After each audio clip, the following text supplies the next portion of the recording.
Alors, bonjour à tout le monde. Petite vidéo sur les dragons.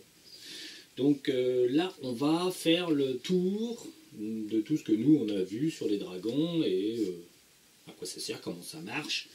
Enfin, tout ça, quoi. Alors, j'ai le petit papier aussi. Là, on va essayer de regrouper toutes les connaissances. Donc, les dragons, alors on les appelle des dragons parce que des représentants, on va dire, physiques, ont existé sur Terre pendant l'Atlantide. Donc ces dragons physiques, en fait, étaient des jardiniers de la Terre, qui étaient venus il y a 100, enfin qui ont atterri pour le coup. Bon, ils avaient déjà atterri précédemment, hein, parfois. Donc en fait, les jardiniers de la Terre passent leur temps à atterrir, faire des trucs, repartir, par atterrir. Donc bon, ça c'est classique. J'ai fait une petite vidéo sur les mégalithes aux États-Unis là. Simplement, voilà, c'était pareil. On atterrit, on reste un peu, on s'en va. Bon. Et là, ce coup-là, quand l'Atlantide a été créée, en fait, on a atterri tous, à peu près 2000 jardiniers de la Terre. Et parmi les jardiniers de la Terre, il y avait des dragons. Donc des dragons physiques. Alors là, donc deux matières. On est sur un aspect, alors sur l'aspect des dragons physiques qui ont été connus sur Terre, il n'y a qu'un seul aspect qui soit vrai. Le reste, c'est, on va dire, des manipulations et on va dire des délires, et puis peut-être la mémoire qui finit par flancher au niveau des aspects, parce que les seuls aspects réels des dragons physiquement, c'est l'aspect plutôt chinois. Alors pas les grosses baudruches, hein, mais plutôt les dessins, les gravures anciennes chinoises, quand le dragon est représenté avec donc un peu allongé, quatre petites pattes, une queue, la tête un petit peu disproportionnée, un petit peu plus grosse, et avec des traits un peu très éveillés, on va dire, des traits éveillés. Bon, après, les Chinois ont continué de graver et puis de déformer, enjoliver, enfin enjoliver je sais pas, mais surtout en fait, ils ont mis ça à leur sauce. Mais en gros, c'est ça. Un dragon, c'est un dragon physique, ressemble à ça. Alors, il y a plusieurs variétés de dragons, bien sûr. Il y avait, du temps de l'Atlantide, il y avait des grands. Alors, les grands, c'était entre 5 et 7 mètres maximum. Les moyens, qui faisaient entre 3 et 4 mètres. Les petits, qui faisaient à peu près 2 mètres, 1,80 m, 2 mètres. Alors, on parle plutôt en longueur, hein, ils ne se tenaient pas debout. Et ensuite, les petits dragons. Comme ça. 81 mètres, 80 cm, 1 mètre maximum. Donc la taille était en fonction de la provenance. Parce qu'en fait, ça bip le téléphone.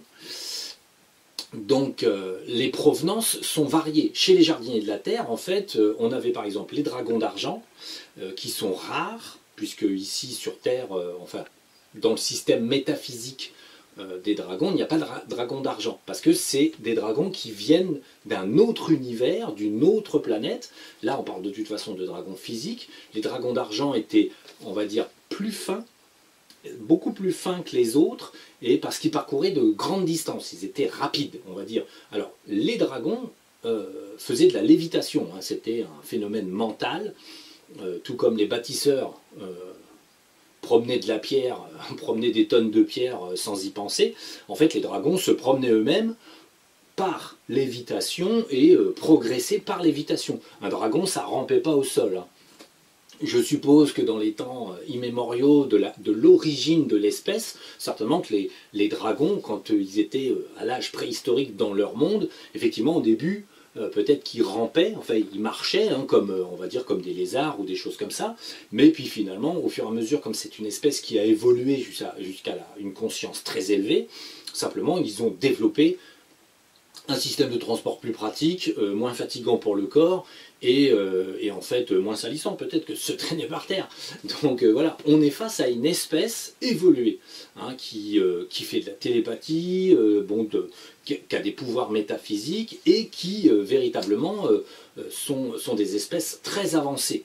Chez les jardiniers de la Terre, voilà, c'est normal. En fait. De toute façon, pour être jardinier de la Terre, c'est une espèce très avancée. C'est pas une espèce qui est en voie d'acclimatation, en voie de stupidité comme les humains, quoi. Donc, l'idée, c'est que, du coup, les seules mémoires visuelles réelles du dragon appartiennent à la période qui a suivi l'Atlantide. En fait, les dragons, pendant l'Atlantide, circulaient, on leur demandait des choses. Les dragons étaient très appréciés parce qu'ils étaient toujours de bons conseils. Ils vivaient un peu ensemble et on allait les voir au temple des dragons. On discutait avec eux, on leur demandait des choses. Les êtres humains de l'Atlantide utilisaient des dragons comme des conseillers, voilà. C'était des êtres ordinaires de la catégorie des jardiniers de la Terre. On allait les voir si on avait besoin de quelque chose qu'un dragon pouvait résoudre. Une énigme, entre guillemets, quoi. Un problème de santé, enfin voilà, il y avait tout un tas d'applications. À cette époque-là, les dragons vivaient donc parmi les hommes pendant l'Atlantide, et ensuite, on va dire, la mémoire des hommes, là, on n'en parle pas, elle n'existe pas, mais par contre, on va dire, c'est pour ça que le dragon est resté dans la mémoire quelque part dans la tête des gens, parce qu'en fait, les personnes qui s'incarnent aujourd'hui, il y en avait un certain nombre pendant l'Atlantide, donc d'anciens Atlantes, il y en a un petit peu partout. Du coup, le dragon, ça parle aux gens, c'est quelque chose qui leur reste, en fait, c'est là, c'est dans l'inconscient. Et tout comme l'Atlantide, on en parle, on tourne autour du pot pour pas tomber dedans, hein, parce qu'en fait il y en a des traces partout dans le monde, bien que personne ne veuille rien savoir, à peu de choses près, du côté de la science. Hein. Mais finalement, donc, les gens pensent que l'Atlantide a existé, parce qu'ils y ont vécu, et les gens pensent que les dragons ont existé, parce qu'ils en ont vu, c'est tout. En fait, c'est ça l'explication. Alors, dans les dragons jardiniers de la Terre, donc on avait un petit peu toutes les sortes de dragons. De mémoire, il y avait 3-4 variétés de dragons. On avait des tailles, mais aussi un peu des aspects. Des couleurs, des aspects. Le dragon d'argent était simplement un dragon qui venait d'un univers différent. Par exemple, moi je sais que du côté d'un univers sur lequel un jardinier de la Terre vient, quand on fait un soin, on a des dragons qui viennent, qui sont différents. Ils ne sont pas pareils que les nôtres sur Terre. On a un aspect qui est légèrement différent. Ils n'ont pas une couleur, par exemple, qu'on a chez nous, et ils ont un aspect légèrement différent. Ils ne sont pas tout à fait pareils que les nôtres localement dans cet univers. Donc en fait, les dragons sont, selon les univers d'arrivée, sont différents. Nous, on avait regardé, par exemple, une variété de dragons qui ressemble au nôtre. Ils provenaient d'un monde qui s'était éteint. En fait, un très vieux monde hein, qui a vu le jour il y a très longtemps. Alors, pas dans cet univers, hein, c'était quelque part un petit peu au loin dans un autre univers. En fait, leur planète est arrivée à la fin de sa vie, le système solaire à la fin de sa vie. Donc, comme leur système solaire était pour disparaître et leur planète avec, les dragons physiques qui étaient jardiniers de la Terre ont tout simplement évacué la planète et se sont dispatchés dans les colonies jardiniers de la Terre, tout simplement parce que leur monde a cessé d'exister, donc c'était plus la peine d'y rester. C'est comme ça qu'en fait, les très vieilles espèces, selon que le monde est extrêmement stable, qui peut durer des milliards d'années, ou un monde qui est comme le nôtre, un monde qui sera de toute façon assez éphémère à l'échelle de l'univers, notre planète un jour disparaîtra, ce qui restera d'humains ou de pseudo-créatures comme ça devra évacuer, parce qu'on ne pourra pas conserver la Terre ni notre Soleil très longtemps. 5 milliards d'années, ça paraît énorme, mais en fait, c'est extrêmement court sur les cycles de vie, on va dire, de notre univers ou du multivers. C'est court. Donc, un jour, il faudra évacuer la planète Terre, parce qu'elle ne pourra plus accueillir la vie, et notre Soleil lui-même ne pourra plus rester dans l'état dans lequel il est. Donc, il sera... et d'ici là, il passera en géante rouge. Enfin, géante, moyenne rouge, parce qu'il est petit, notre Soleil. Donc voilà. Donc les dragons du coup ont vécu tout le temps de l'Atlantide. Ensuite, l'Atlantide en fait sombre, la culture atlante sombre. Les deux, trois grandes cités prennent des morceaux de la lune de cristal en pleine tronche et du coup on va dire la culture atlante, mais la civilisation atlante s'effondre sur elle-même. Il reste bien, on va dire, historiquement parlant, il reste bien des pseudo-cités qui essayent encore un peu de fonctionner à la façon atlante, mais le gros du problème, c'est qu'en fait, la lune de cristal étant tombée, l'harmonie que crée tout ça autour de la Terre, toute l'installation qui crée de la tolérance, de la paix, de la tranquillité, disparaît. Et en fait, du coup, les dragons deviennent un petit peu... les humains commencent à se rebiffer contre les dragons, parce que, on va dire, privé de bonnes vibrations, l'humain retourne à ses démurgiens, à ses dédés, qui en fait supportent très mal les dragons, parce que, on va dire, démurgiens et dragons, ça va pas bien ensemble, puisque c'est vraiment deux opposés. Et du coup, les dragons sont pourchassés dans le monde entier.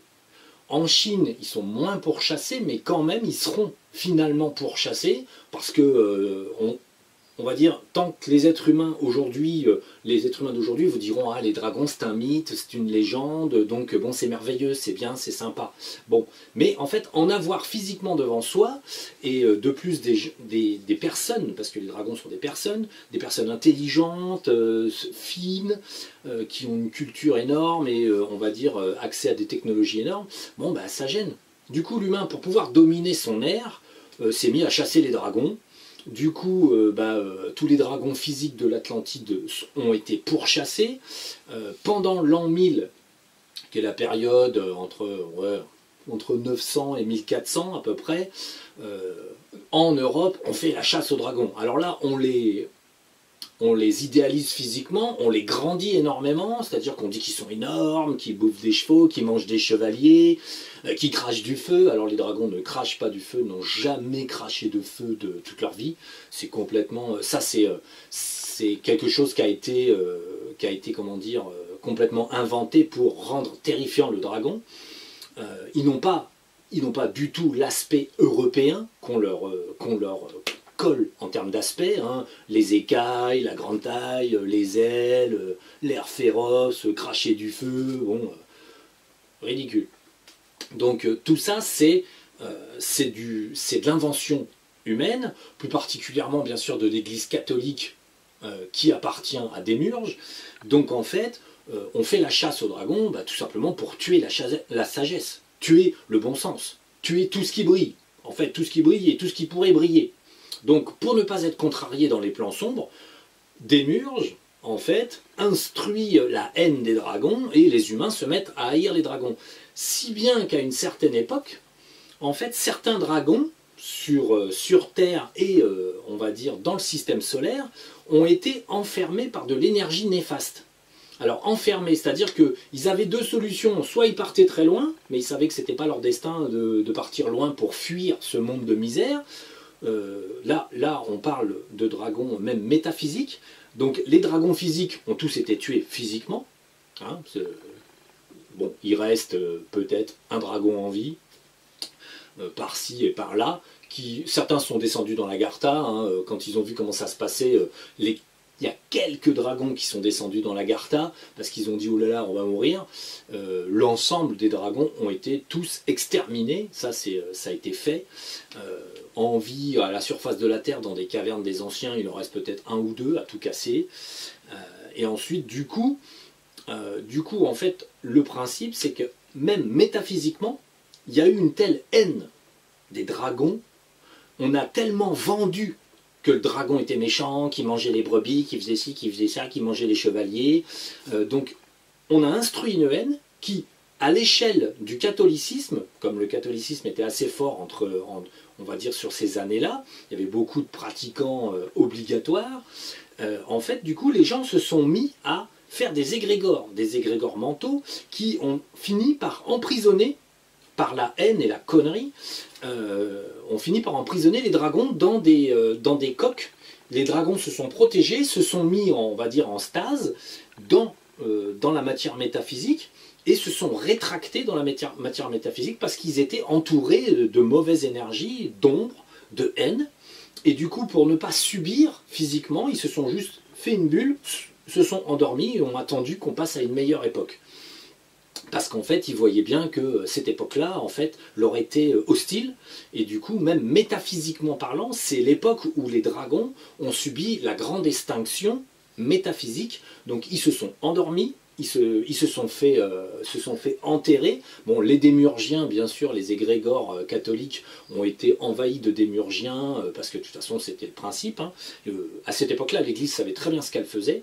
Hein, Ils savaient très bien qu'ils faisaient participer en fait les humains à haïr les dragons, ce qui permettait à Démiurge en fait d'avoir de l'énergie sous la main.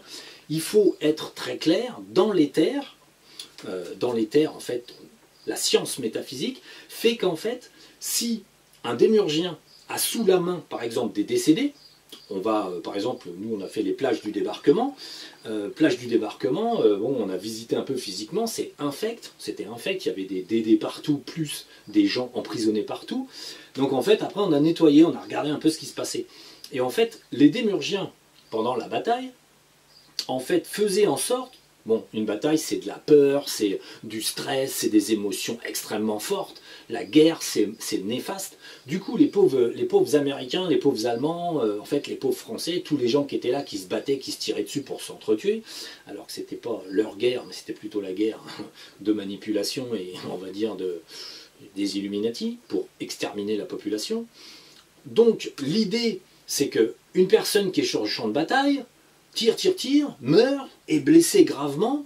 Au moment où la personne est blessée gravement ou meurt, un démurgien peut s'emparer, parce qu'il y a de la peur, de la crainte, du stress, il s'empare du destin, entre guillemets, de la personne, et surtout il profite de toute cette mauvaise énergie pour faire en sorte d'enfermer la personne dans une sorte de petite boucle temporelle.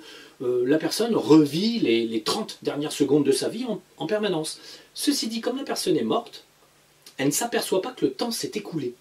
C'est-à-dire que nous, sur la plage de Normandie, de débarquement, on a retrouvé des tas de gens qui étaient morts là, mais qui pensaient toujours être en train de se battre. Pensaient être à l'agonie, pensaient être là, et les démurgiens profitaient de ces personnes pour en faire des piles. C'est comme dans Matrix, l'être humain est considéré comme une pile par un démurgien. Un démurgien, par exemple, à 1, 2, 3, 4, 5 ou 10 humains qu'il enferme dans une petite boucle, et ensuite il se sert d'eux comme piles. Ce qui fait qu'un démurgien qui a des piles comme ça est beaucoup plus compliqué à, on va dire, à démasquer et surtout à virer. Si ce démurgien-là, on lui coupe pas les liens avec les piles et on remonte pas les morts du côté de l'astral des morts, en fait ce démurgien peut résister. Quand on l'appelle, par exemple, quand on lui dit tiens, tu viens là, tu fais ça, il peut très bien dire non, j'ai pas envie. J'ai pas envie, parce qu'il a des piles derrière. Alors, les piles, c'est soit des gens décédés, bien sûr, soit des connexions avec des êtres puissants, des jardiniers de la Terre, des choses comme ça. Par exemple, il a des implants sur un jardinier de la Terre, bon, bah, ça lui permet de pomper plein d'énergie et d'essayer de vous résister. Donc, en général, quand on a un démurgien qui résiste, on sait très bien qu'on a des piles derrière. Donc, en fait, les dragons ont été victimes du fait que les démurgiens et le Vatican, pour ne citer que, ont créé la haine des dragons et ont utilisé qui? Le peuple, comme pile. La pile, c'était quoi? C'était la haine, la peur, la crainte, le doute, parce qu'en fait, les gens ne savaient pas trop à cette époque-là. Donc en fait, ils faisaient confiance au curé, à l'évêque, à machin, un truc. Donc il y avait du doute. Est-ce que c'est vrai? Est-ce que c'est faux? Est-ce que ça existe ou pas? Bon, voilà, la question. Les gens préféraient haïr et détester les dragons parce qu'ils étaient soi-disant les responsables de tout un tas de choses, plutôt que de dire non à monsieur le curé, vous avez tort. Donc du coup, toute la haine et toute la malintention, la mauvaise intention menée contre les dragons a permis aux démurgiens de se nourrir, de faire de gros égrégores, de grosses puissances, et d'attaquer les dragons. En attaquant les dragons, ils n'ont pas pu les tuer, ça c'est impossible, mais ils ont pu en fait tellement les emmerder que les dragons ont été nécessairement repoussés à s'endormir. Par exemple, il y a très peu de temps, on a libéré encore une petite vague de dragons. Quand je dis très peu de temps, c'est 6-8 mois. On a libéré en fait des dragons qui avaient été enfermés pendant le Moyen-Âge, comme ça, vers l'an 1000, qui s'étaient rétractés, qui avaient été aplatis de merde par les égrégores humains. Et en fait, du coup, c'était le cas de la compagne de Pluton. Pluton étant un très gros dragon qui vit sur la planète Pluton. Lui, on l'avait trouvé là, au départ, nous on l'avait trouvé là comme gardien. Là, on parle bien sûr de dragon métaphysique, on ne parle pas de dragon avec un physique. Dragon dans l'éther. Pluton, on l'a trouvé sur Pluton, du coup on l'a appelé Pluton. Parce que le nom des dragons, le nom réel d'un dragon, n'est pas prononçable. Si un dragon vous dit son nom, ça va faire un truc imprononçable, c'est long comme ça. C'est plein de... En fait, comme les dragons sont des fréquences de lumière, ça va être une vocalisation complexe, imprononçable pour un humain. C'est pas prononçable. Et quand vous allez essayer de le prononcer, de toute façon, vous le direz pas bien. Donc, bon, du coup, Pluton, lui, est un très grand dragon, et sa compagne, elle était sur le satellite de la planète Pluton, qui s'appelle Charon. Bon, nous, on l'appelle Charon, puisque c'est une femelle dragon, et en fait, c'était sa compagne. Mais elle était restée endormie. Nous, dans l'éther, on ne l'avait pas vue, et bon, la source avait décidé qu'on ne devait pas encore la réveiller. Du coup, là, il y a très peu de temps, on a réveillé elle, plus tout un tas de dragons qui étaient emprisonnés dans le système solaire, par de l'énergie qui datait de l'an 1000. En fait, pourquoi? Parce que le jeu des énergies, c'est ça. Même un dragon qui est très fort, il peut se faire enfermer par des énergies néfastes quand vraiment la situation est pourrie. Et comme un être humain, c'est une entité, ça fait une très bonne pile. Et du coup, même un dragon, quand il y a plein de piles qui fournissent de l'énergie, il ne peut quand même pas, on va dire, s'y opposer et dire non, non, je fais ce que je veux. Et puis bon, c'était le cycle. Le cycle était très descendant, très obscur. Je dirais la pointe d'obscurité, c'est à peu près effectivement l'an 1000, à peu près, c'est vraiment une pointe d'obscurité, même dans le monde entier, quoi. C'est assez sombre et les humains étaient assez crétins, enfin, surtout dirigés par des crétins, ce qui n'a pas changé depuis. Donc, en taille de dragon, donc dans la taille des dragons, les plus grands sont alors des dragons qui existent, qui sont à la base de la culture chinoise, japonaise, du principe du yin et du yang, bien que là, c'est pas le bien et le mal, c'est plutôt des tonalités de lumière.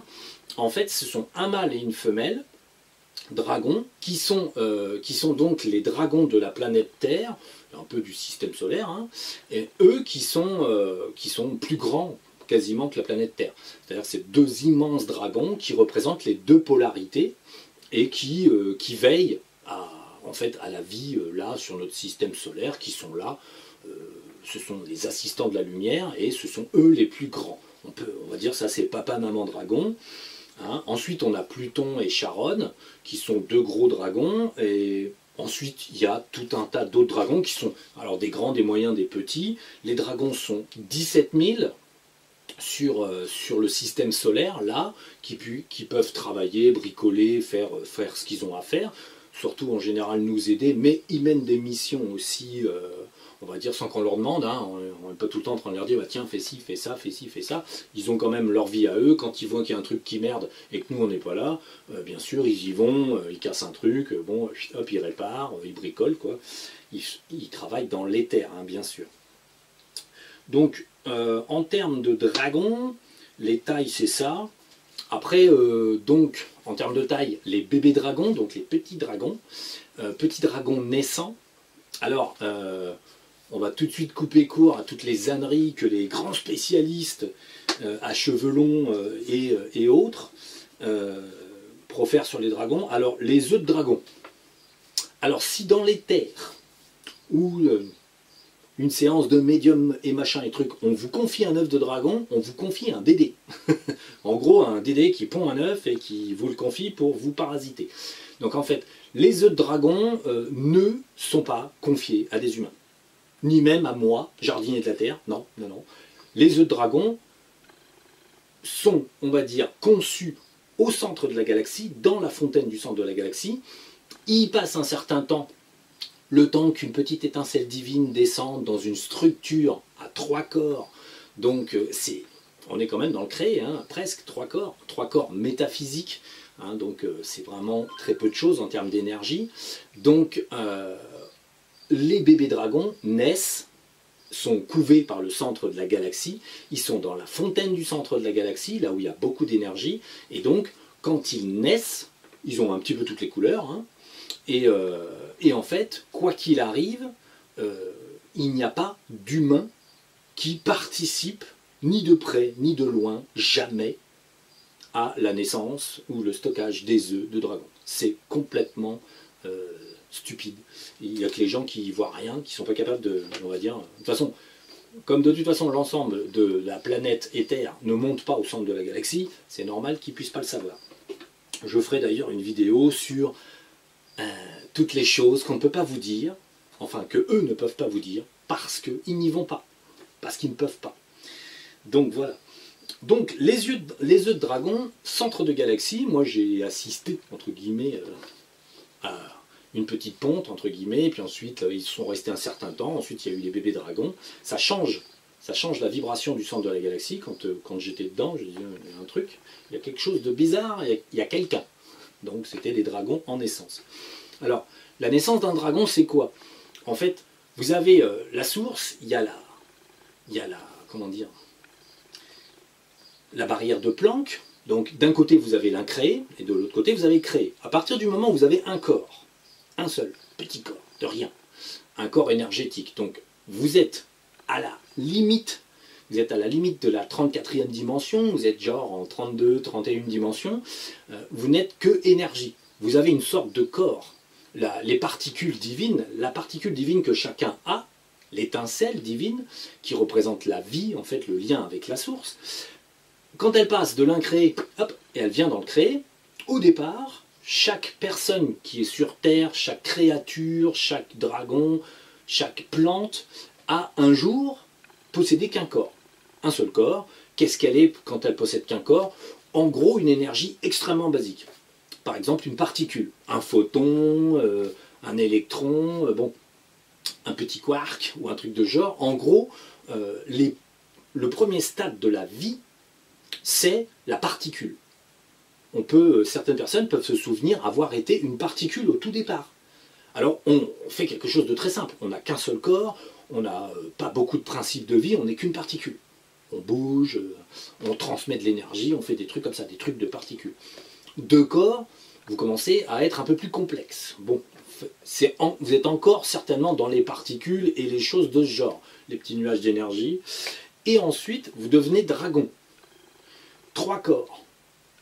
Sachant que le dragon, l'aspect réel fondamental du dragon, c'est un petit nuage, c'est un nuage d'énergie avec des petites particules de couleur.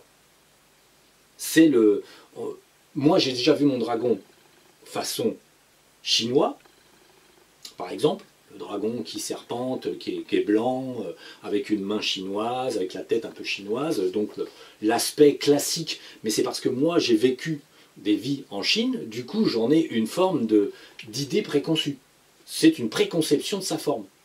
Donc on voit une préconception d'une forme entendue. On pense que c'est comme ça. Parce que aussi j'ai vu des vrais dragons du temps de l'Atlantide. Du coup, quelque part dans la mémoire, bien sûr, est stocké des aspects. Mais si on regarde un dragon dans l'éther, qui a 3 corps, quand on regarde les bébés dragons, on doit voir des petits nuages. Bon, évidemment, on voit un œuf et on voit un bébé dragon parce que on le matérialise comme ça, on le forme. On dit, bon, bah, t'es un bébé, donc t'es pas gros, t'es un petit nuage, voilà, enfin, t'es pas un petit nuage, t'es un œuf ou t'es un bébé dragon. Parce qu'on formalise, on se crée une apparence. Pour dire, un dragon, c'est comme ça, bon, voilà. Mais ceci dit, dernièrement, j'ai encore aperçu mon dragon, ça arrive très rarement chez moi, hein, que je puisse apercevoir quelque chose qui ressemble à la lumière. Donc c'est très amusant. Donc là, il y avait un nuage et une lumière blanche qui nous amenaient un faux dragon. Puisqu'on avait été, par exemple, faire des interrogations sur des choses et sur des vies précédentes, et le dragon, la semaine suivante, mon dragon nous amène un faux dragon, avec un dragonnier d'ailleurs dessus. Alors typique, le dragon de film. Hein. Derrière, il y avait un dragon de film, et devant, il y avait une lumière. Une lumière avec des particules blanches. La lumière avec la particule blanche, si je lui donne pas de forme, bah, c'était le dragon. Et derrière, par contre, j'avais une forme finie, bon, qui se dessinait dans l'ombre, mais j'avais une forme finie. Un dragon majestueux, agressif, monté d'un couillon de dragonnier dessus. Et là, j'avais un seul et même Dédé. Bon, 1 ou 2 Dédés, ça dépend. Parfois, ils se mettent à 2 pour faire le dragon et le dragonnier. Mais là, bon, j'avais typiquement l'image, on va dire, stupide du dragon. très bien faite, bien sûr, c'était pas mal, hein, et donc ce dragon-là était responsable de quelque chose dans le dragon méchant, était responsable de quelque chose qui est arrivé il y a très longtemps à une personne. Mais en fait, la différence, c'était ça. J'avais un nuage de lumière, j'avais une image très conceptuelle, ceci dit qui était bon dans l'ombre, et avec de l'apparence, avec tout un tas de, on va dire, d'artifices qui n'existent pas. C'est pour ça que les gens qui voient des dragons avec des tonnes d'artifices, des dragons qui crachent du feu, avec des dragonniers ça n'existe pas. J'utilise des dragons. Je leur dis, tiens, mon dragon, tiens, tu fais ça. Bon, je ne suis pas dragonnier. Je suis moi, et le dragon est lui. Le dragon n'obéit pas au doigt et à l'œil. Il assiste dans les choses de la lumière. Il assiste les nettoyages, il assiste des choses, il peut assister des enfants à faire leur petite vie, des choses comme ça. Mais le dragon n'est pas dirigé pleinement, n'obéit pas servilement. Non, ça n'existe pas tout ça, c'est des gnomeries. De plus, les dragons ne parlent pas tout le temps. Moi je vous parle tout le temps, mais je ne suis pas un dragon. Un dragon, il est dans les terres, il n'est pas en train de vous tenir des discours. Vous expliquez un truc, oui, n'est-ce pas, il faut faire ça comme ci, il faut faire ci comme ça, et puis la lumière c'est blanc, et puis l'ombre c'est noir. Non, non, non, non. Un dragon, souvent quand il sait pas qu'ils veulent pas répondre, c'est que vous devez trouver la solution vous-même. Vous lui posez une question et il vous sourit. Le sourire, ça veut dire cherche encore. Ils sont assez amusants parce que bon, ils sont là en tant qu'assistants. Quand on fait un nettoyage, ils sont là. Mais si on pose une question à un dragon ou on lui demande de faire quelque chose qu'on peut faire soi-même ou qu'on peut résoudre soi-même, il fait un sourire. Voilà, il fait un sourire quoi. Genre, non, non, vas-y, fais-le toi-même, je suis pas ta bonne. Et il a parfaitement raison. Alors, pour ce qui est aussi de tous les dragons primordiaux, les seuls dragons un petit peu plus élevés sont les grands dragons qui ont des lieux de vie. Il y a des dragons de couleur, il n'y a pas de dragons, ce que les gens appellent les dragons primordiaux, de la terre, du feu, du machin, du truc. Non, qui ont démurgiennes, hein, qui sont vendus à tous les gens qui ne regardent pas bien, ou qui ne peuvent pas regarder bien, quoi qu'il arrive. Donc ça n'existe pas vraiment. Un dragon ne gère pas les énergies de la terre et du feu.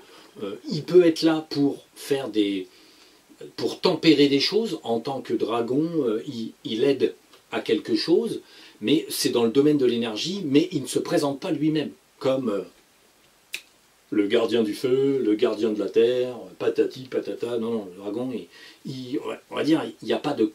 C'est pas de la complexité. Il n'y a pas de... C'est pas comme ça que ça marche, en fait. Il n'y a pas de dragon, de ceci, de cela, comme on vend à tous les gens qui parlent de dragon. Aujourd'hui, on a un très grand spécialiste du dragon sur Internet. Tout le monde parle de dragon, sachant qu'en fait, ils envoient un vrai, 10 faux, et ils ne font pas la différence. Donc bon, chacun sa tasse. Hein. D'ailleurs, on remarque que la lumière fait beaucoup moins, on va dire, vendre, que l'obscurité. Moi, je fais une vidéo, je reste sur les vues de base, ça évoluera un tout petit peu, mais on va dire, un imbécile fait une vidéo sur un sujet complètement con, et il fait des tonnes de vues. Pourquoi? On est dans un monde de l'ombre. Hein. Ceux qui regardent ma vidéo se dirigent un peu plus vers la lumière, ceux qui regardent le reste se dirigent là où la connaissance n'est pas. Donc, papa, maman, dragon, oui. Alors, l'utilisation des dragons, la caractéristique, bon par exemple de base, j'en avais déjà parlé, sur des dragons qui dorment encore, rares, assez rares. On a quelques dragons de par le monde qui dorment encore, ils sont sur des endroits où vont arriver des choses, genre l'Auvergne par exemple, nous on avait vu un dragon qui dormait dans un volcan, et en fait en questionnant la chose, c'était pas la peine de le réveiller parce que de toute façon il se réveillerait lui-même quand les volcans commenceront à balancer un petit peu à droite à gauche un peu de feu. Et du coup le dragon il est juste là et il est juste là en dormance parce qu'il attend que ça se réveille. Il est lié aux énergies, on va dire, de la Terre, et du coup, il est là pour tempérer un peu. Il calmera un petit peu les énergies de façon à ce que ça ne déborde pas, parce que l'Auvergne n'est pas faite pour vraiment une très grosse éruption, elle va peuper un peu, quoi, mais bon, c'est tout, un petit peuple. À l'échelle de l'Auvergne, un petit peuple, hein, ça fait déjà un gros peuple à vivre. Mais l'Auvergne a été un super volcan, donc ça sera un petit réveil, on s'en jettera un peu à droite à gauche, et puis après ça se calmera doucement. Ça prendra du temps, mais ça se calmera. Donc voilà. Alors, pour revenir un petit peu au principe d'étincelle, pour revenir un petit peu au principe d'étincelle divine, les dragons donc s'incarnent dans un corps physique de petits nuages à particules, et là est stockée leur conscience, leur étincelle divine. Ils ont 3 corps, mais du coup, comme ils sont à un positionnement précis, très charnière, en fait, ça leur permet d'intervenir, d'intervenir dans l'éther aussi bas que possible. Ils peuvent venir dans l'astral, ils peuvent être présents dans une pièce, bon, ils peuvent venir vraiment dans le dense, c'est pas trop le problème. Bon, ils seront jamais densifiés, on peut pas toucher un dragon dans l'éther, enfin, toucher là, physiquement un dragon qui est dans l'éther, c'est pas possible. Donc, bon, ça pourrait être possible, mais pour l'instant, c'est pas le cas. C'est pas l'intérêt non plus. Donc, l'idée, c'est que quand ils sont en 3e corps comme ça, qui est leur forme de base, en fait, là, on en a 17 000 sur Terre et dans le système solaire, qui donc, en fait, font leur boulot. Le boulot des dragons, c'est assister la lumière quand c'est l'heure. Hein. Et quand c'est pas l'heure, c'est essayer de maintenir un petit fond de lumière. Donc, l'idée, c'est qu'en fait, ils nous aident, nous, par exemple, typiquement, ils aident à nettoyer. Quand on fait les nettoyages sur des personnes, on prend une petite escouade de dragons, petite, moyenne, grosse, ça dépend si on est en ville. Quand on est en ville, il faut une plus grosse escouade. On prend des escouades de dragons et ils nettoient le secteur pendant que nous, on s'occupe de la personne avec le gardien de la fontaine dans laquelle on nettoie la personne. Donc, on monte la personne dans une fontaine et le dragon, qui est le gardien de la fontaine, en général, comme en fait, il est là pour justement pour veiller à tout ce que se passe bien dans les fontaines. Tout simplement, il nous aide à fréquencer le bon nettoyage sur la bonne fréquence par rapport à la personne. Donc du coup, les dragons sont vraiment des aides. Parfois, un dragon, il dit, on est en train de monter une personne dans la fontaine, on la pose, et bon, il dit, non, non, on peut monter. Vous voyez, ils participent, ils ont leur propre façon de faire, mais ils ne sont pas... si une personne n'a pas la conscience suffisante pour écouter un dragon, est perclus de petits dédés, est persuadé d'avoir raison et ne veut pas écouter, le dragon ne perturbera pas cette personne. Si la personne ne veut pas écouter, elle n'écoute pas. En gros, elle finira par plus le voir. Ce qui se passe souvent, malheureusement, c'est qu'une personne, elle monte un peu en vibration, elle commence à voir son dragon, patati patata, puis ensuite elle se gaufre dans sa propre existence, baisse ses fréquences, se laisse rattraper par ses dédés, et puis le dragon qui était là, qui était à proximité, il s'éloigne.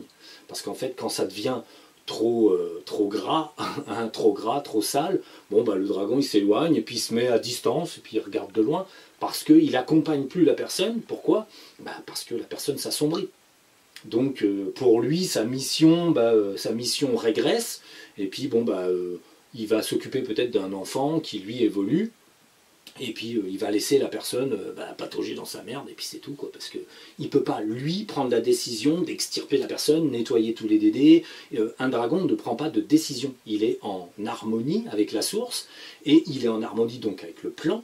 Hein, l'unité des dragons se traduit par le fait que, par exemple, si je suis avec un dragon, que je fais un truc à un endroit, je vais à Rennes-le-Château, je vais nettoyer un petit peu Rennes-le-Château, je suis avec une petite escouade de 10, il nettoie Rennes-le-Château, et, on va dire, 15 jours après, je rencontre un dragon, un autre, et je lui dis, tiens, on va faire comme à Rennes-le-Château.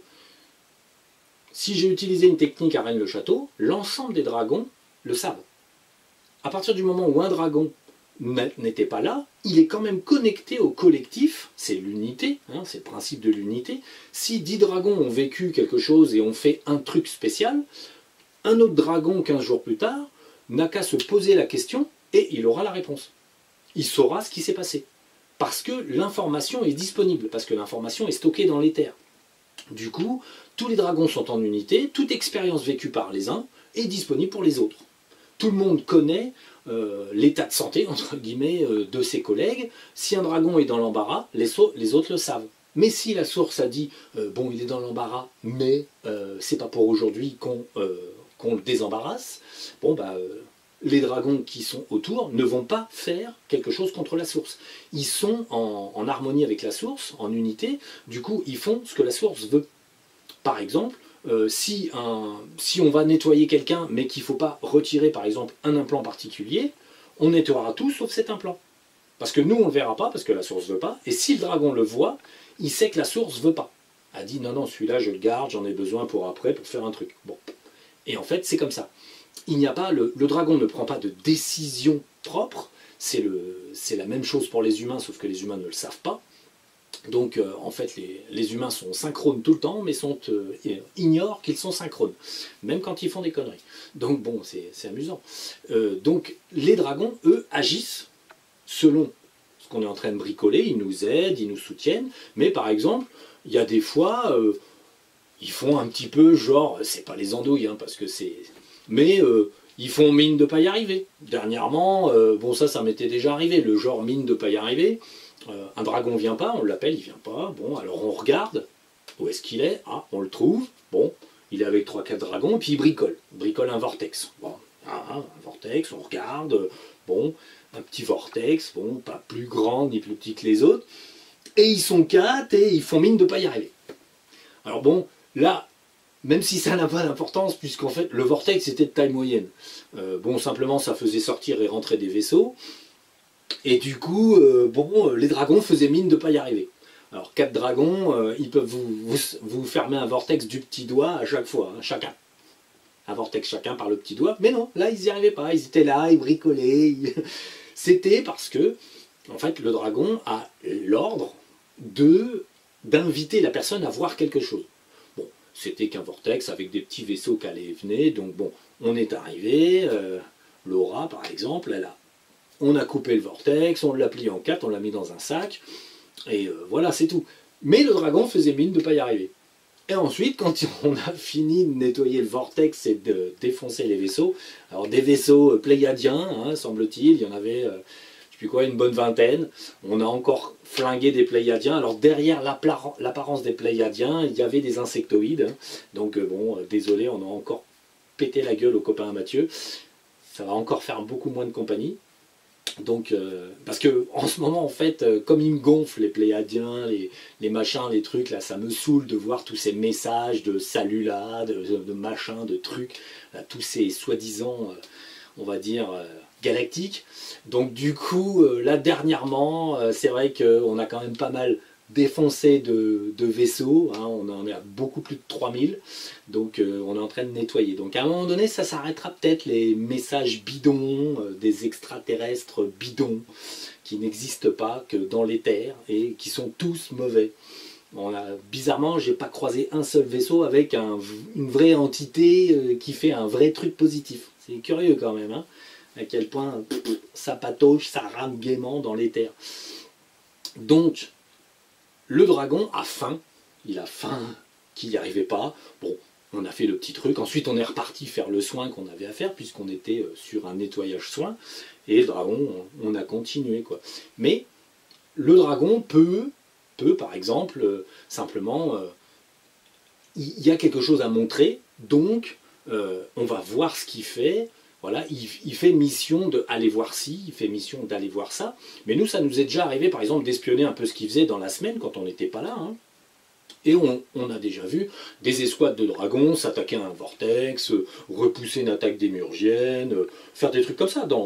Mais en fait, nous, on n'est pas là. On n'est pas là pour leur dire « Ah, dites donc, il faudrait faire ci, il faudrait faire ça. » Mais comme en ce moment, depuis que nous on a commencé, il y a 7 ans, bon, comme on fait remonter le taux vibratoire, et que, bon, on est un peu sorti des grandes batailles, il faut avouer, hein, ça c'est fini, c'était sur le départ, c'était assez amusant, c'était intensif, donc en fait, au départ, il m'est arrivé d'utiliser carrément presque toutes les squads.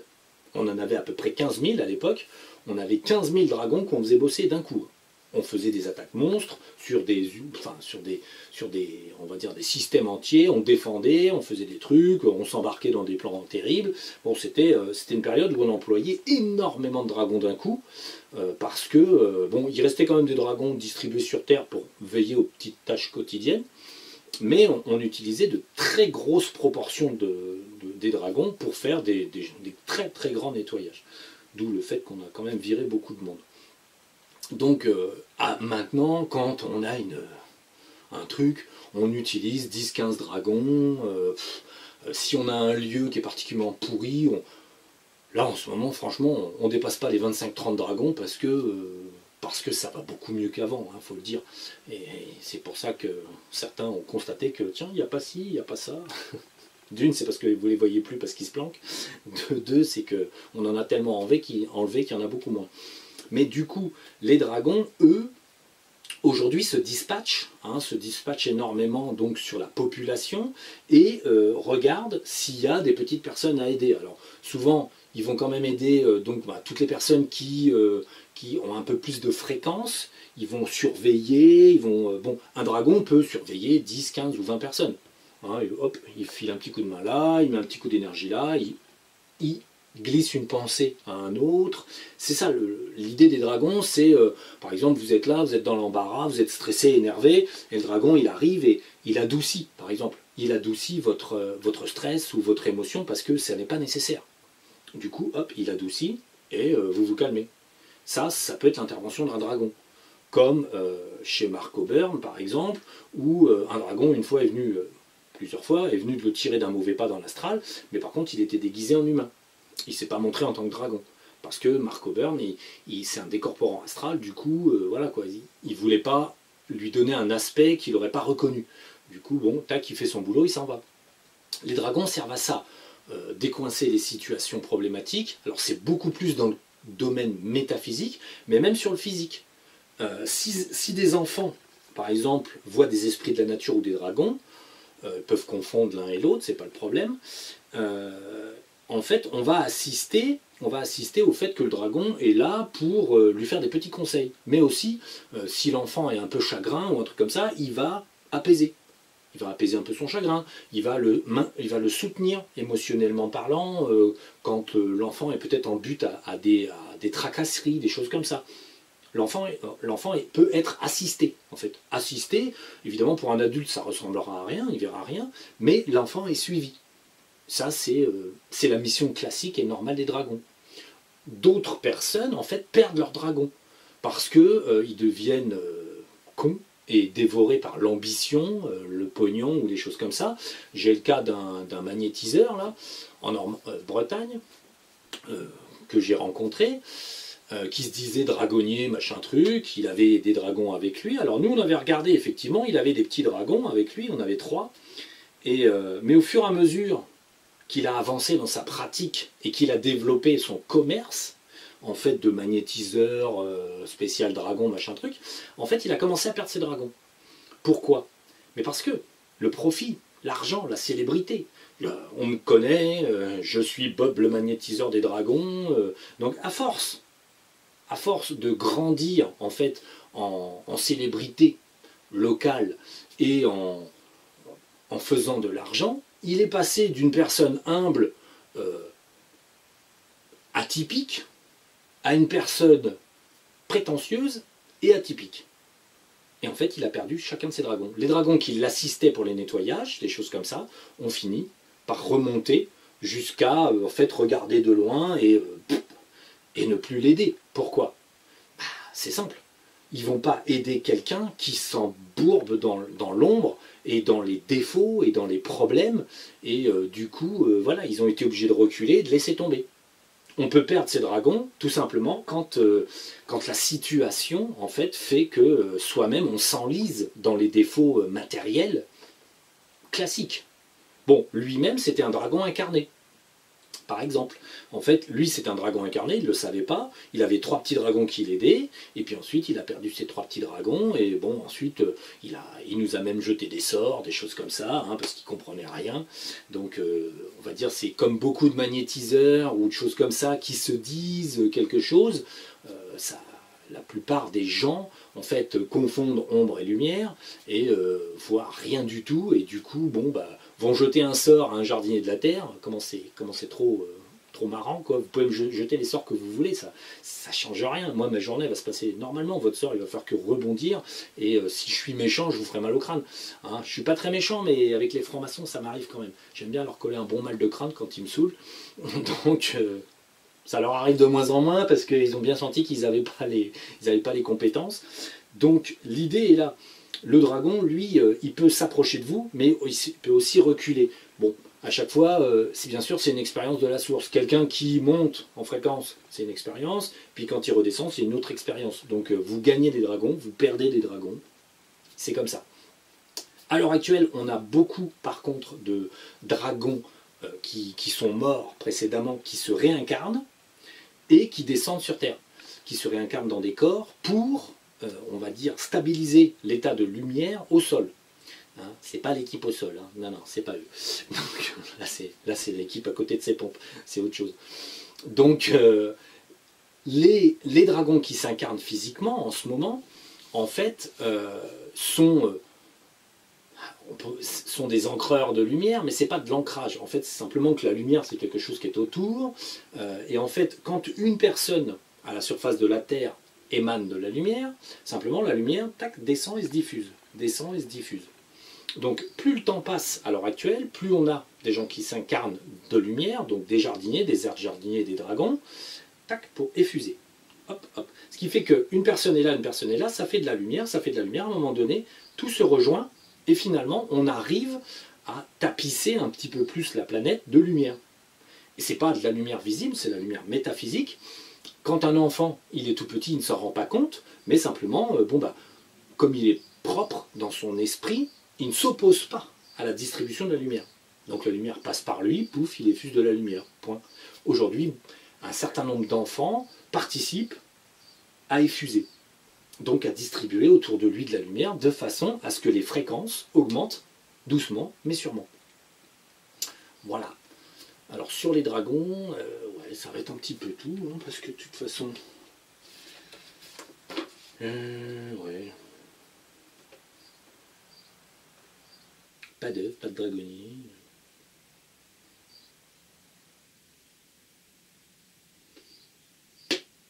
Donc voilà.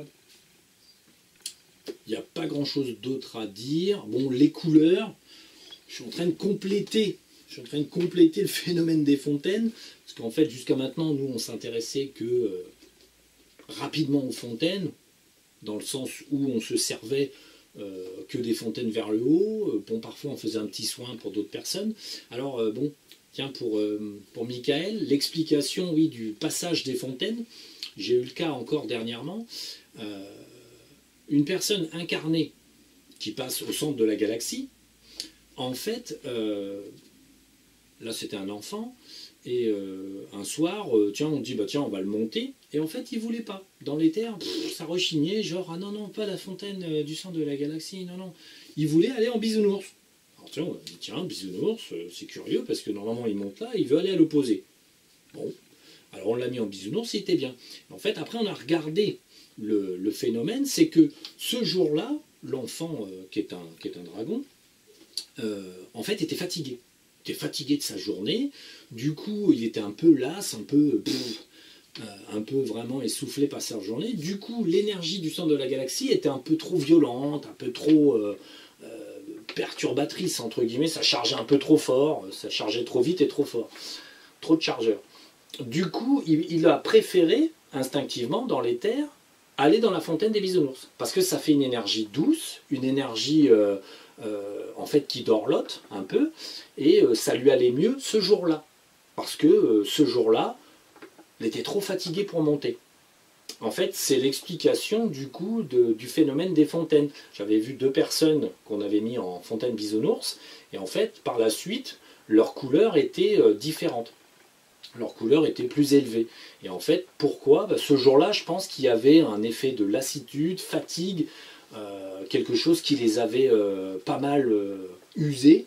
Et du coup, ce jour-là, quand on a visité, instinctivement, leur énergie a préféré la fontaine des bisounours que plutôt une fontaine un peu plus forte qui les aurait un peu refatigués, quoi. Trop violent, ça peut être fatigant. Donc, les fontaines de couleur, il faut encore que je trouve où est la noire, parce qu'en fait, on a des dragons noirs. Hein, bon, alors ils sont noirs, c'est pas de l'ombre, hein, en fait, c'est des dragons qui ont un aspect, bon, c'est un petit nuage de particules, un petit nuage blanc de particules avec des petites particules noires. Alors, c'est pas une vibration sombre, c'est un beau noir brillant, voilà quoi. Il faut qu'il y ait cette couleur. Parce que par exemple, le grand dragon qui représente le yin ou le yang, il y en a un blanc et un noir. Les deux grands papa-maman, là, il y en a un blanc et un noir. Ils représentent le yin et le yang. Pour autant, le dragon noir reste un dragon de la lumière. C'est pas un dragon de l'ombre. Il n'y a pas de dragon de l'ombre. Donc, il faut encore que je la place, parce que j'ai jamais mis une personne en fontaine des dragons noirs. C'est peut-être un peu quand même une énergie un peu particulière. Donc, pour l'instant, non. Alors, les fontaines, là où on amène les gens, nous, il y a la bisounours, donc c'est la pastel, c'est une fontaine pastel. Alors, il y a un petit peu toutes les couleurs, mais c'est dans le pastel. Ça, c'est la fontaine la plus douce, c'est la fontaine la plus... c'est pour les entités. Alors, d'un côté... sont trop fatigués, et de l'autre côté des entités très jeunes. C'est-à-dire on a eu par contre des personnes qui avaient juste une ou deux vies sur Terre, et du coup bon, ils passaient en fontaine pastel, parce qu'il ne fallait pas non plus abuser quoi, de l'énergie, parce qu'il leur fallait quelque chose de doux. Donc ensuite, après la fontaine pastel, c'est la rose, ensuite c'est la jaune, la violette, la bleue, la rouge, l'orange, ensuite orange, on doit passer directement à doré, oui, doré, blanc, blanc cristal, fontaine intermédiaire, et cristal. Ensuite, centre de galaxie, fontaine de l'univers, fontaine du multivers. Donc, l'idée c'est que les fontaines sont en fonction de fréquences vibratoires. Une personne est associée à une fontaine parce qu'elle a une fréquence qui est là, qui s'accorde bien avec la fontaine, par exemple, bleu, ou violet, ou jaune, ou orange. Donc, l'histoire des fontaines, c'est simplement que les humains sont fréquencés en fonction de couleurs de fond. Bien sûr, les dragons sont fréquencés pareil. C'est le même principe. Sauf que les dragons vivent avec 3 corps, nous on vit avec 13 corps. 12 corps métaphysiques, 1 corps physique. Donc en fait, quand une personne est montée dans une fontaine, c'est son potentiel de base. Là par exemple, on a fait des nettoyages où le potentiel de base c'était vert, et on est passé, fin de nettoyage sûr, on est passé, hop, en bleu. Parce que le potentiel fondamental s'était donc élevé légèrement, et du coup la personne pouvait monter en bleu. Voilà. Précision, les dragons bleus sont à l'origine de la mythologie des licornes, je l'avais déjà dit dans d'autres vidéos, mais là comme on parle des dragons, donc les dragons bleus sont à l'origine de la légende des licornes, puisque ce sont les seuls à avoir une petite corne sur le front. Alors, dans la représentation physique, hein, quand on les regarde métaphysiquement, si on les regarde, ils ont une petite corne. Et en fait, c'est eux qui, vus par des enfants, vus par des personnes qui voient un peu les chamans, hein, souvent voyés dans les terres, dans le temps, tous ceux, les druides, les choses comme ça, tous ceux qui employaient en fait ces fréquences-là, en fait, donc le dragon bleu est à l'origine de la légende de la licorne, parce qu'il a été vu, et c'est pas lui qui a pris la forme d'un cheval, mais tout ça a été transformé au fur et à mesure du temps, et on a fini par dire les licornes avec... Nous, on n'a pas trouvé de licorne, hein, ça c'est pareil, c'est un concept démurgien. En fait, comme les humains ont plus ou moins inventé la licorne, du coup, les démurgiens parfois se présentent en licorne, ça n'existe pas. Donc bon, c'est aussi simple que ça, comme ça n'existe pas, bah, c'est démurgien. Alors peut-être que dans quelques multivers qui soient, enfin dans quelques univers, une planète abrite des licornes. C'est fort possible, parce que c'est pas... on a sur Terre hein, le narval, qui a une très grande en fait, protubérance en pic, qui est un poisson, peut-être même un mammifère marin. Donc, bon, ça existe. En fait, il y a des petites bêtes à cornes. Donc là, le narval existe chez nous. Bon, on peut imaginer qu'une sorte d'équidé quelconque puisse imaginer, enfin, exister sur d'autres mondes avec hop, un petit pic. Ça serait tout à fait faisable. C'est même pas, on va dire, c'est même pas à exclure. Mais en tout cas, sur Terre, la licorne a été inspirée par le dragon bleu. Alors les dragons bleus, eux, sont spécialisés dans tout ce qui est sort et désenvoûtement. Quand quelqu'un jette un sort à quelqu'un, un dragon bleu est plus amène de démonter les sorts, c'est sa spécialité, qu'un dragon blanc. Il va pouvoir le faire, mais finalement, voilà, nous on fait appel aux dragons bleus parce qu'ils sont vraiment spécialisés dans tout ce qui est magie noire, sort, magie bleue, magie verte, hein. Enfin c'est plutôt de la magie noire ou de la magie blanche. Enfin quoi qu'il arrive, la magie, c'est une mauvaise utilisation des énergies et une mauvaise conception du fait d'utiliser son esprit. Donc ça c'est, en fait, ne vous mêlez pas de magie. C'est pas, en général, la magie, quoi qu'il arrive, vous utilisez la pensée, puisque c'est ça la magie, hein, vous utilisez votre pensée pour faire quelque chose. Bon, il est magique, entre guillemets, certaines magies qui ont lieu pour faire soi-disant le bien, oui, mais à quel prix? Est-ce que vraiment vous êtes sûr que vous avez fait quelque chose de magique positif et qu'il n'y aura pas de retour, et qu'il n'y aura pas d'ennui pour la personne, et que vous n'avez pas utilisé un petit démurgien qui vous vend des salades? Voilà quoi, vous n'êtes pas sûr. En fait, le problème, il est là. Magie égale ennui. Donc évitez les ennuis et évitez la magie. N'importe quelle couleur. Pour préciser, dans l'éther, nous-mêmes, par exemple Laura, alors Laura étant un dragon incarné, elle n'a pas de dragon, parce que en fait son fils s'est incarné en dragon. Enfin, son dragon s'est incarné dans son fils. Donc en fait, le problème c'est que dans l'éther, qu'est-ce qui se passe? Quand moi j'ai un petit jardinier de la terre qui sort, il appelle un dragon, hop, on a un dragon, qu'est-ce qu'on fait? Comment savoir si c'est un dragon ou autre chose? En général, on sort notre petite épée, puisque dans l'éther, ce qu'on conceptualise a le même effet que physiquement. Par exemple, au départ, Laura préférait le bâton. Vous savez, le bâton japonais, le grand bâton qu'on emploie et qu'on tape avec. Mais ça ne tranche pas. Donc quand elle tapait un truc, bon, paf, elle tapait violemment un faux dragon, ça allait pas. Ça troublait l'image, il y avait et l'autre, il avait bobo, il évitait les coups. Donc, ça, c'était un démurgien. Tac, on le met dans le sac et on le jette après. Mais en fait, du coup, à un moment donné, son bâton n'était plus assez efficace. Pourquoi? Parce qu'un bâton, c'est rond. Parce qu'un bâton, ça ne tranche pas. Parce qu'un bâton, bon, ça peut faire mal. Mais finalement, c'est moins efficace qu'une épée. Donc, un concept qu'on aborde sur Terre, l'épée, en fait, quand on l'aborde dans l'éther, tout le monde a manipulé une épée dans ses vies passées, donc on sait que ça coupe. On sait que ça coupe, ça tranche, ça fait mal, c'est quelque chose de net et rapide. Du coup, quand on est dans l'éther, nous, quand un dragon, Laura elle appelle un dragon, qu'est-ce qu'elle fait? Elle lui fout un coup de travers, un coup de katana dans la tronche, et elle voit ce que ça donne. Exemple, si on coupe un dragon, ça ne fait rien. La lumière n'attaque pas la lumière. La lumière, l'épée est de lumière. Alors l'épée c'est pareil, on peut la charger moyen, on peut la charger faible et on peut la charger fort. Ça dépend de la détermination. Dans l'éther, la détermination, la focalisation de l'esprit, si vous vous filez un coup d'épée comme ça, nonchalamment, ouais, c'est un dragon ou pas, ou si vous mettez un coup d'épée, genre, toi je t'en mets un bon coup, bien fort, bien concentré, c'est pas le même effet. Un gros démurgien qui a beaucoup d'énergie peut vous jouer le dragon. Hein.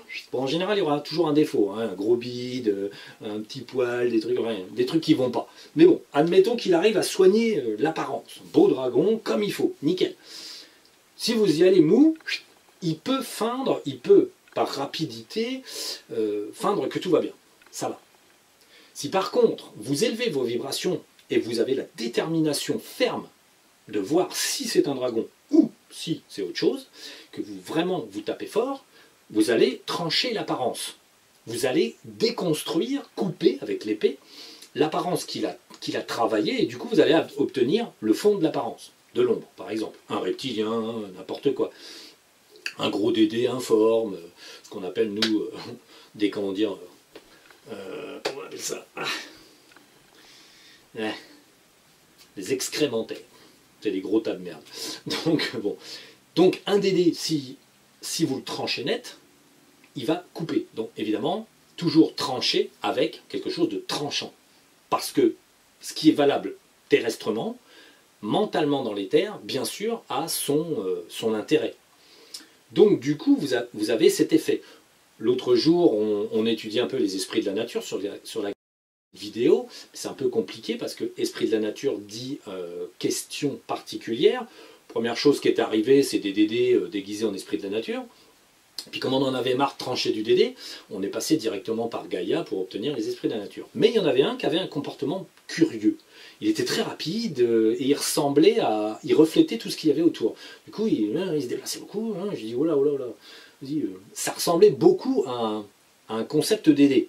Le petit Dédé insaisissable qui est très rapide, c'est assez fréquent, enfin assez fréquent, c'est fréquent, des petits Dédés rapides comme ça, qui jouent la rapidité pour pas qu'on les voit. Du coup, bon, on dit, mets-lui un bon coup. Là, on a coupé l'apparence, derrière on avait une fleur. En fait, un esprit de la nature. Bon, après, c'est nous, on ne se fait pas avoir. Hein. C'est-à-dire que si on voit que la fleur, ça ne nous paraît pas...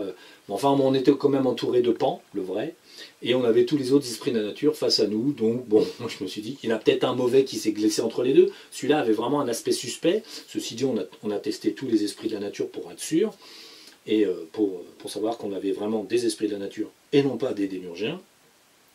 Et du coup, voilà, on a regardé, mais du coup, on tranche, on a une apparence positive derrière. Un Dédé, on tranche, on a une apparence de merde. Donc l'idée, c'est que trancher peut être efficace, mais il y a toujours le problème des fréquences. Celui qui tranche, s'il est trop faible, et que le Dédé est beaucoup trop haut, vous allez trancher un Dédé avec votre épée, vous pouvez y mettre toute la bonne volonté que vous voulez. Si vous êtes, vous, tellement inférieur au Dédé que vous ne pouvez pas, en fait, surfréquencer son corps, donc détruire des particules qui lui appartiennent par des particules qui vous appartiennent. Donc la lumière peut trancher l'ombre, mais si vous, votre lumière est trop faible, vous ne trancherez pas un Dédé qui vit bien au-dessus de vous. C'est le concept des galactiques. Quand tous les guignols de l'éther et les médiums et tout ça écoutent religieusement les galactiques, ils voient le blond avec ses beaux vêtements, son bon uniforme, et patati et patata. Nous, on voit direct un insecte, un machin, un truc qui va pas.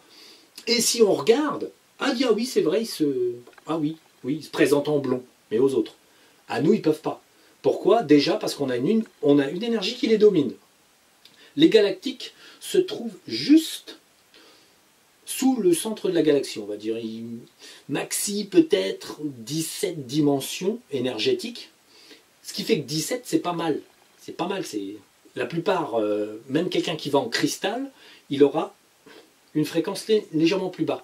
Ce qui fait que bon, il va essayer d'attaquer un galactique, il va pas être super efficace. Peut-être lui faire un petit bobo, lui faire une estafilade, lui couper le costume, donc on peut constater qu'il y a un problème.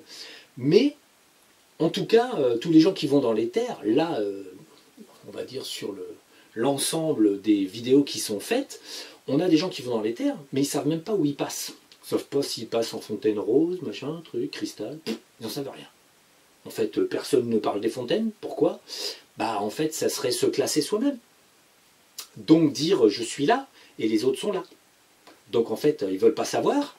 Donc ignorer qu'on est sur, par exemple, une fontaine dorée ou une fontaine bleue, en fait, c'est préférable. Comme ça, on peut se monter la tête et croire qu'on est vachement efficace. Donc en fait, le problème est là.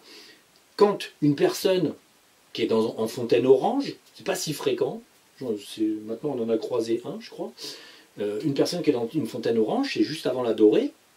Bon, cette personne a fait son épée, elle concentre à mort son épée, elle essaye de foutre un coup à un pléiadien de merde. Le pléiadien, s'il a vu arriver l'embrouille, il peut très bien se dire, bon, je me concentre orange, hop, ça coupe pas, c'est bon. Et hop, il joue le pléiadien avec le beau costume. Bon, par contre, si un jardinier de la Terre arrive, ou un net jardinier de la Terre, il prend son épée, plaf, on fout un coup au pléiadien, ben là, le pléiadien, il est coupé net en deux. Il ne reste plus personne. L'autre jour, on avait le guide, on avait l'ange gardien et tout ça qui était là. J'ai dit, vas-y, file des coups d'épée. Ah mince, il en a perdu sa tête. On a un guide là qui a perdu la tête. Donc bon, voilà, tout est là. Le problème est là. Les guides, les anges gardiens, les choses comme ça, c'est très élevé, mais si vous utilisez l'épée et que vous êtes, vous, suffisamment puissant, bah, voilà, pink, ça saute, quoi.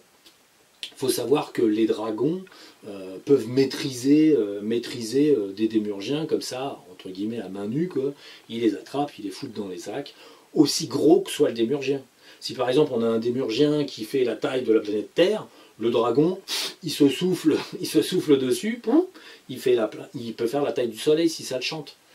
Parce que son énergie lui permet. Du coup, il va gérer le démurgien, le plier en 4 et le foutre dans un sac. Nous, on utilise des sacs pour stocker les DD et ensuite les jeter plus tard.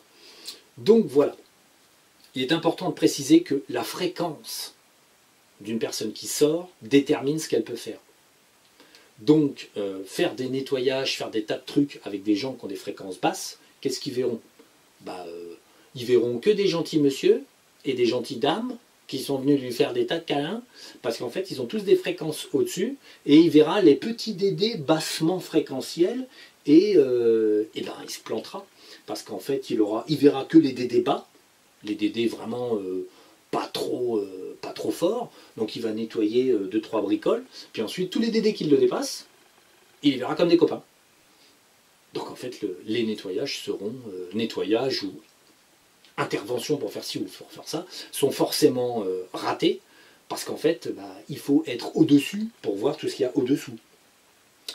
Et en fait, d'où l'effet, moi je n'utilise, entre guillemets, que pour les nettoyages, des jardiniers de la terre que je forme, parce qu'en fait, il faut en plus être formé, mais pas formé n'importe comment, pour véritablement voir et discriminer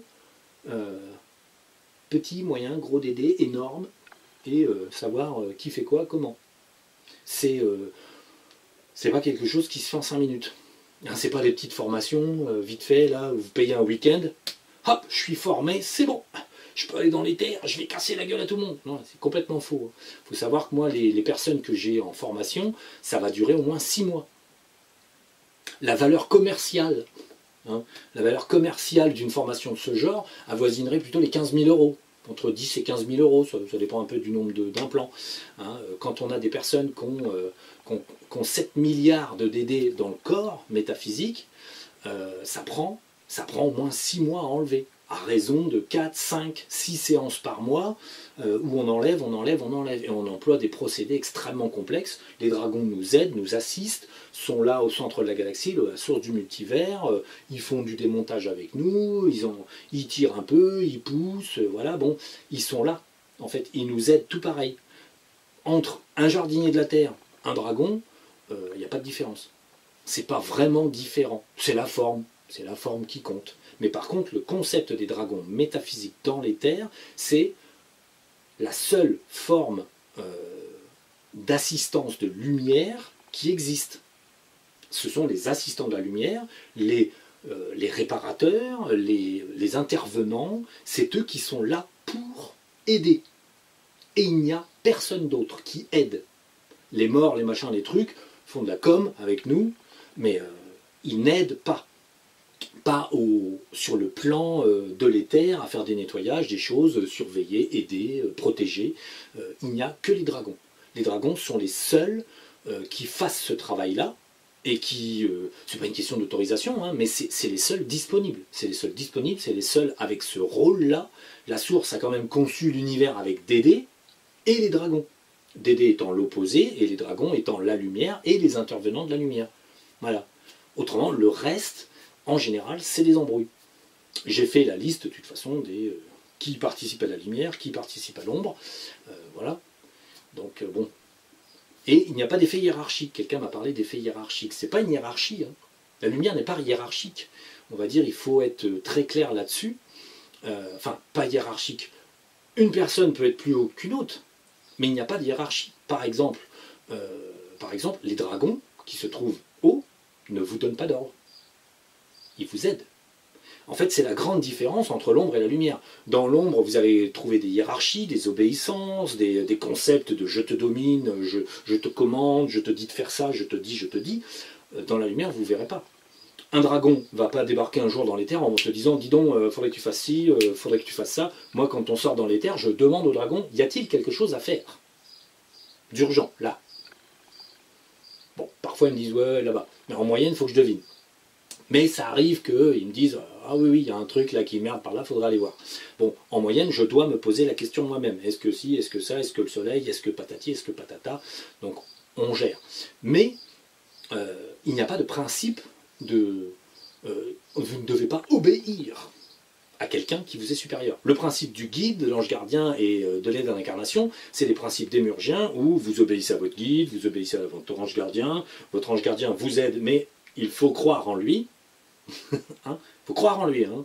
Si vous ne croyez pas en lui, ben, c'est pas bon. Et les implants vont être moins efficaces. Donc, le principe, il est là. Dans les hiérarchies de lumière, ce sont des hiérarchies de puissance, hein, on va dire surtout d'âge. Hein. Quelqu'un qui est là, ben, il est nettement plus vieux que celui qui est là. C'est un concept qu'il faut assimiler. Quand on est plus jeune, on est moins fort, mais il y a des plus vieux pour nous protéger, nous aider, nous dépatouiller, des choses comme ça. Pour nous aider, pas pour nous faire obéir. Si quelqu'un fait de l'autorité dans la lumière, ça ne va pas, il n'est pas de la lumière. Les dragons ne font pas d'autorité sur nous, pourtant ils sont plus hauts en fait, puisqu'ils habitent une sphère plus haute. Ils ne viennent pas nous dire, à nous donner des ordres. On fait ce qu'on veut, on se plante si on veut, et on essaye de bien faire si on veut. Ils nous aident tant qu'ils peuvent. C'est tout. Et les jardiniers de la Terre, c'est le même principe. Les jardiniers de la Terre, ils font des choses, mais ils ne donnent pas d'ordre. Tu fais ci, tu fais ça. Moi, je ne vous dis pas, faites ci, faites ça. Je dis, faites ce que vous voulez. Jugez par vous-même. En fait, l'idée est là. Si, à un moment donné, vous voyez que quelque chose ne va pas, vous le voyez. Si, par exemple, vous regardez des vidéos de tout un tas de neuneux et que vous trouvez que c'est super, c'est parce que vous n'êtes pas prêt. C'est tout. Vous n'êtes pas, pour l'instant, vous n'êtes pas synchronisé à certaines réalités. Du coup, pour vous, moi, ce que je dis est faux, par exemple. C'est pas gênant. Je ne vous ai pas dit de croire en moi. Je ne vous ai pas dit de croire en dragon. Si vous ne croyez pas ce que je dis, c'est que vous n'êtes pas prêt. C'est parce que l'heure, dans votre esprit, la source, ne veut pas que vous assimiliez ces connaissances, donc va dire oh non, non, non, c'est pas vrai, oulala, c'est pas bon, les dragons, c'est pas bon, les jardiniers de la Terre, c'est pas bon. Donc la source vous emmène ailleurs. Pourquoi? Mais parce qu'elle n'a pas prévu, à l'heure de votre vie, là, elle a dit non, non, c'est pas l'heure, peut-être dans un mois, dans deux, tu vois. C'est assez marrant de voir que parfois, une personne, mois de janvier, va dire ah non, non, ça me plaît pas, et mois de juillet va dire ah non, ça paraît très intéressant. Donc c'est assez marrant parce que la source là, non, non, c'est pas l'heure, et là, tout d'un coup, ça devient l'heure. C'est son programme, c'est sa façon de faire, du coup, voilà. Il y a des choses que vous ne comprendrez pas, même, ni n'assimilerez, ni n'entendrez un jour, et quelques semaines, quelques mois plus tard, quelques années, ça vous paraît évident. C'est comme ça que ça se produit. C'est comme ça qu'on voit qu'il y a un plan aussi. Hein. Quelque chose qui ne vous paraissait pas évident il y a 6 mois, vous paraît évident 6 mois plus tard. C'est pas normal. Ça aurait pu vous paraître évident avant. Puisque c'est évident maintenant, c'était évident hier. Eh ben non. C'est comme ça qu'on voit que la source a un plan particulier et que chaque personne est soumise au plan. Et qu'en fait, voilà, un dragon aujourd'hui vous parle, hier, ça vous paraissait suspect. C'est ça. Le côté amusant, il est là. C'est comme ça qu'on arrive à détecter qu'il y a un plan réel. Les dragons suivent le plan à la lettre. Ils observent le plan, ils regardent le plan. Pluton peut regarder le plan, je crois, 5 millions ou 5 milliards d'années à l'avance. Il peut regarder le plan, quoi. Il va se passer ça là, dans 3 milliards et demi d'années. Hein. Je ne sais pas si c'est bien utile, mais en tout cas, il voit. Il voit aussi loin presque ce qu'il veut. C'est la différence, parce qu'il est beaucoup plus haut dans les fréquences. Donc voilà, alors pour les dragons c'est terminé, on arrête un peu. Hein. Prochaine vidéo, on va essayer de faire les esprits de la nature. Ouais. Mais il faut qu'on voit, parce que là en ce moment, il y a eu des orages. Je ne peux pas faire de séance avec François, parce que les orages ont tout cassé. Donc ça va être réparé. Du coup, on va peut-être pouvoir finir les petites précisions sur les esprits de la nature, car en fait, dans les esprits de la nature, il y a beaucoup de oui-dire et très peu... Enfin, c'est pas si mal. Les esprits de la nature, les humains les ont plus ou moins vus, mais il y a beaucoup de choses qui sont fausses.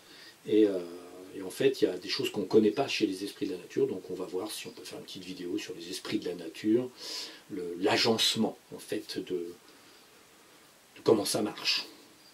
Et surtout comment ça marche pas. Voilà, ça va être tout. Rien d'autre à dire. Ouais. Allez, on coupe. Je vais vous libérer.